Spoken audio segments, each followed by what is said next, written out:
Recall the example of Operation Safe Surgery in Lesson 2. At McLeod Hospital in Florence, South Carolina, for 18 months the hospital had employed various strategies to ensure the adoption of the surgical safety checklist, including a mandate from the CEO that all surgeons comply with its use in the OR. Yet there was only a 30% adoption rate. The status quo, the power dynamics between surgeons and other OR staff, long-standing cultural habits, these were powerful forces to overcome. Dr. Michael Rose, an anesthesiologist and the vice president of surgical services, he wanted to change that. He recruited a head of anesthesiology, 2 socially influential nurses, and a technician to join his leadership team. And at their team launch, they shared stories about why they cared about the adoption of the checklist, why they were called to work together. They also developed a motivating vision. In describing the urgent challenge, they told stories about how patients in their hospital, people who were their neighbors, people who they cared about, had been unnecessarily harmed and even killed as a result of not employing the checklist in the OR. This harm, these deaths, were intolerable and deeply personal. If someone didn't take action, it would continue. They contrasted this urgent challenge with a vision of a different future, of the lives that could be saved and the harm avoided if OR teams used the surgical safety checklist. They told stories about patients with improved surgical outcomes, the effects of those outcomes on their patients' families, employers, and the broader community. They told stories about how improved patient outcomes were good for the hospital and the morale of hospital staff. They showed that the use of the checklist was a first step toward this vision, a step that reconnected hospital staff to improve patient outcomes, every patient, every time. So number 1, Mike Rose and his team used narrative to develop a motivating vision. Number 2, they use narrative to motivate one another to take action and to motivate others to action. They invited each interprofessional OR team to come together to talk about their calling to medicine, nursing, medical technology. Why did they join their professions? What motivated them to want to care for others in the first place? OR team members shared stories about loved ones who experienced harm in hospitals. They described personal trials navigating the health system themselves, as children of elderly parents or spouses, as parents of young children. They shared personal yet universal moments of grief and loss, or of people who had helped them through profoundly uncertain moments, and how these people and moments transformed them as human beings and as professionals.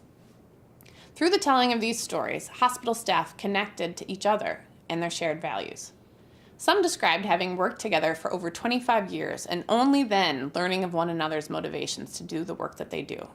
It was only then that Dr. Mike Rose and his team shared their own narratives and motivating vision, calling on the interprofessional teams to join them in using the surgical checklist.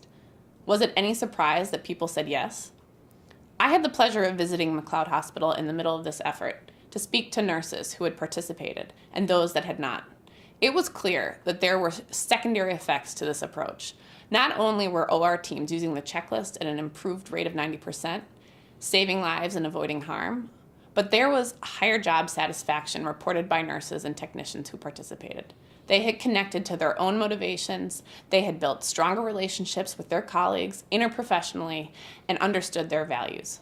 In building trust around those relationships and values, they felt more able to speak up in the surgical setting to avoid harm to patients. They saved lives, and as Dr. Mike Rose said, they renewed their own spirits. So what are the lessons here? First, leaders like Mike Rose, his team, and all of you must arrive at a compelling shared vision. This vision must motivate others to commit to taking action and sustain their internal intrinsic motivation over time. It's difficult to keep people engaged who work full-time, have competing priorities, or lulled into habit by organizational culture. And as organizers, we rely on the commitments of others, not compliance. Our purpose, our work, must build and sustain internal motivation.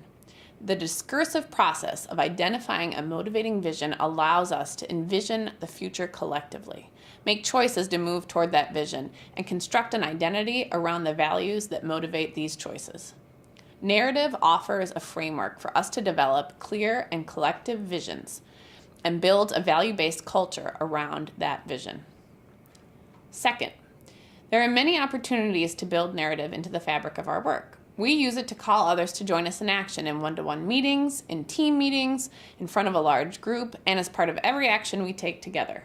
We use it to invite and inspire new leaders to join us, to sustain momentum, to renew motivations over time, to build and rebuild relationships, to maintain team effectiveness, to capitalize on changing resources, constraints, and opportunities. Narrative reminds us of our core values and the compelling urgency to act, which is reinforcing in the face of differences, conflict, tough decisions, and uncertainty. It reminds us of how together we can make a difference.